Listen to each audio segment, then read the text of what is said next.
மஞ்சள் விளக்கு வருது. இந்த அரசு வண்டி பாருங்க என்ன வாரத்தில் வராங்க. திடீர்னு சிவப்பு விளக்கு வந்துருச்சுன்னா தம்பி இல்லைங்க எதுக்காக பாருங்க. அவர் பார்க்கறதுக்கு நம்ம இருக்கணும். சிவப்பு விளக்கு எரிஞ்சு காலையில் எல்லாருமே அவசரத்தில் இருப்பீங்க. ஏதோ ஒரு நேரத்தில் அவங்க முடிஞ்சதுன்னா நமக்கு சிக்கல் இருக்குட்டு வேகமா வந்தாங்கன்னா அவர் எதையுமே இல்லை, எல்லாரும் போயிட்டு இருக்காங்க. எனக்கு என்னட்டு ஐயா கொஞ்சம் ஓரமாடி பாட்டுங்க, பத்திரமா போங்க ஐயா. சாலைகளில் போகிறப்போ சிக்னல் எதுக்கு போட்டிருக்காங்கன்னு பாருங்க. ஐயா நில்லுங்க, சிவப்பு விளக்கு எரிஞ்சா நில்லுங்க சரியா.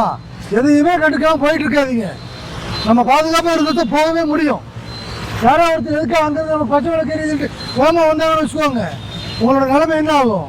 இந்த கிளிப்பை மாட்டுங்க எப்போவுமே. ஆனால் இந்த கிளிப் எப்போவுமே மாட்டிட்டு வாங்க. சாலைகளில் பயணம் பண்ணால் மட்டும் போதாதுங்க, பாதுகாப்பாக பயணம் பண்ணாதான் நம்ம போய் வேலை செய்ய முடியும், நம்ம எந்த வேலையாக இருந்தாலும்.